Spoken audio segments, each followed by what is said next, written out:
pessoal, beleza? Mais um vídeo por aqui neste canal e a gente vai mostrar para você, não com opinião, mas com informação, o porquê desse título tão taxativo, né? De que Domi transforma Pedro no melhor centroavante do futebol brasileiro. A gente vai mostrar isso para você e não aqui emitir uma mera opinião, porque opinião todo mundo tem. Embora haja quem compare e diga que o Pedro é melhor do que o Lewandowski, eu não vou chegar a tanto, toda opinião é legítima, apesar de algumas delas parecerem, às vezes, forçada de barra ou até serem meio esdrúxulas, né? Mas vamos diretamente aos números aqui com informação para você. Lembrando que o Pedro é o centroavante, para isso a gente mostra aqui dados do SofaScore, centroavante com mais gols no Campeonato Brasileiro são 9. Bernardo, mas o Galhardo é o artilheiro da competição com 15, sim, mas não é centroavante. O Marinho está à frente também do Pedro na tabela de artilheiros com 11 gols, mas tampouco é centroavante. Só vou dar mais um dado aqui, na verdade dois, para contextualizar melhor os números do Pedro, né? Thiago Galhardo fez 5 gols de pênalti na competição, Marinho fez 4, o Pedro nenhum. Mais números do Pedro para você, seguindo aqui na tela, né? É o centroavante que precisa de menos minutos em campo para marcar um gol, 103. É o primeiro em finalizações certas e é aquele que precisa de menos toques também para fazer um gol. Ou seja, números que mostram que o Pedro está voando. Mas já não era assim com o Jorge Jesus? Bom, eu vou mostrar aqui 3 mapas de calor do Pedro. Um deles, o primeiro deles, eu já coloco na tela aí também do SofaScore, no jogo em que o Flamengo venceu o Fluminense por 2-1 pelo Campeonato Carioca, em que o Pedro jogou com o Gabigol. Você vê aí um Pedro jogando muito mais pelo lado esquerdo, fora da área, né? Mais ou menos como era aquele time do Jorge Jesus, que tinha 2 atacantes, mas em tese enfiados, né? Mas que vinham em velocidade de fora da área. E me parece que não era o posicionamento correto ou o posicionamento no qual o Pedro poderia render mais, tá?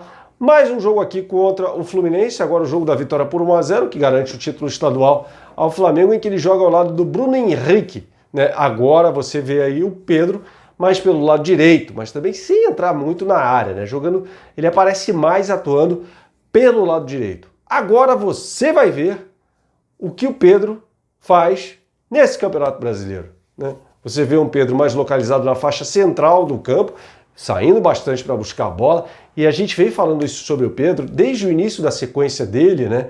Em que 11 jogos ele começou 10 como titular. Essa sequência começa no dia 22 de setembro, na vitória sobre o Barcelona de Guayaquil por 2-1 no Equador, em que ele começou, talvez com mais frequência, a mostrar essa qualidade no Flamengo. Um jogador que faz muito bem o pivô, consegue sair para o lado da área e também, claro, finalizar com maestria, né? E você vê nesse mapa de calor dele no Campeonato Brasileiro, é claro, esse jogo contra o Barcelona de Guayaquil não faz parte do Campeonato Brasileiro, mas serve para o contexto.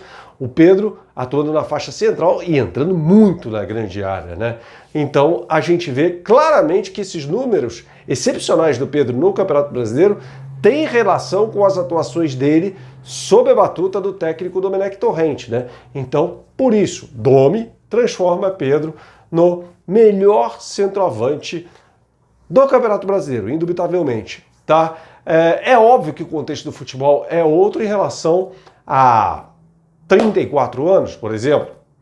Por que 34 anos? Será que eu falei isso de forma aleatória? Voltando no tempo, 34 anos, 1986. Eu venho falando aqui bastante das características do Pedro, né? 1986 é um ano marcante para 2 atacantes da história do futebol brasileiro. Um deles, Roberto Dinamite. Afinal, 1986 é o primeiro grande ano de Romário no futebol profissional. É o ano em que ele fecha o campeonato estadual como artilheiro pelo Vasco, embora o Flamengo tenha sido campeão, com 20 gols. E o Roberto, vice-artilheiro daquela competição, com 19 gols. O ataque do Vasco, que tinha Mauricinho, Romário e Roberto, mas o Roberto já mudando a forma dele de jogar, né?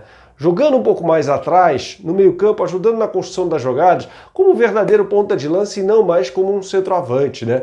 Lembrando que o Roberto foi um dos grandes centroavantes da história do futebol brasileiro, inclusive faz o gol salvador na primeira fase da Copa de 78 contra a Áustria, na vitória do Brasil, as 2 equipes, aliás, se classificando para a segunda fase daquela competição na Argentina, e foi convocado para a Copa do Mundo de 82 após a lesão do Careca, né? Poderia, na minha opinião, tranquilamente, aí é uma questão de opinião, cada um tem seu gosto, ter sido titular daquela seleção que teve o Serginho marcando 2 gols naquele Mundial. Tá? Mas voltando a 86, então você começa a ver um Roberto Dinamite se movimentando mais, né? Talvez jogando mais como um segundo atacante, embora houvesse o Mauricinho pela ponta direita, mas não necessariamente como um centroavante. 1986 também marca o surgimento para todo o país, embora já fosse profissional, do Evair no Campeonato Brasileiro de 86, que acaba em fevereiro de 87, e o Evair é o vice-artilheiro daquela competição, jogando como um centroavante mesmo. Em 88 foi para a Atalanta, chegou a jogar ao lado do Stromberg, né, sueco, que enfrentou o Brasil na Copa de 90, e também do Canija, né, que enfrentou o Brasil na Copa de 90 também, e acabou marcando o gol da eliminação brasileira em Turim, naquele Argentina 1, Brasil 0.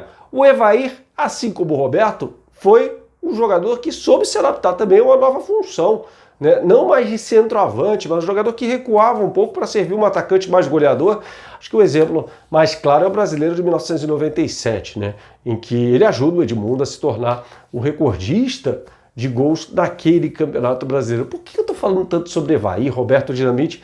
Para falar que o Pedro pode ser um jogador que, além de ser um grande finalizador, e já se mostra assim, não é nem um jogador que você teve de esperar ver por muito mais tempo, que teve de esperar o tempo passar, não. Já é um jogador capaz de fazer isso, sai muito da área. Afinal de contas, em grandes chances criadas, quem mais tem no Campeonato Brasileiro tem 6, o Pedro tem 4. Né? Além de um grande finalizador, cria grandes oportunidades também, ajuda muito com passes.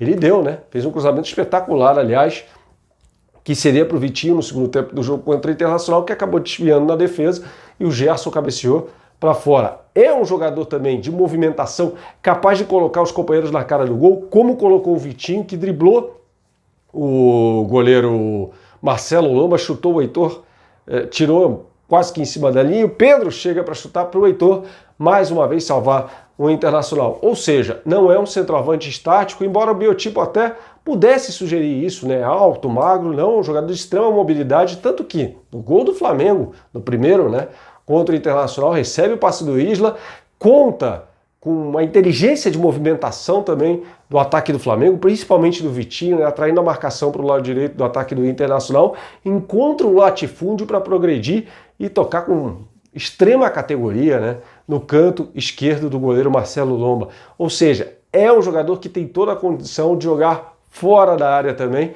fazer aquilo que jogadores, e aí grandes centroavantes da história do futebol brasileiro fizeram, Roberto Dinamite e Evair, embora o Evair não tenha disputado uma Copa do Mundo sequer, mas fez boa figura na Europa, né? Jogando num time de segundo escalão no futebol italiano, a Atalanta, a época, talvez a segunda melhor época da história da Atalanta, atrás apenas dessa, em contraponto ao Roberto, né? Que embora tenha sido, na minha opinião, um dos melhores centroavantes da história do futebol brasileiro, melhor do que o Evair, na Europa não foi bem sucedido na empreitada rápida no Barcelona. Beleza, pessoal? Siga por aqui com a gente e a gente a qualquer momento traz mais um vídeo para você. Um grande abraço, até a próxima, tchau.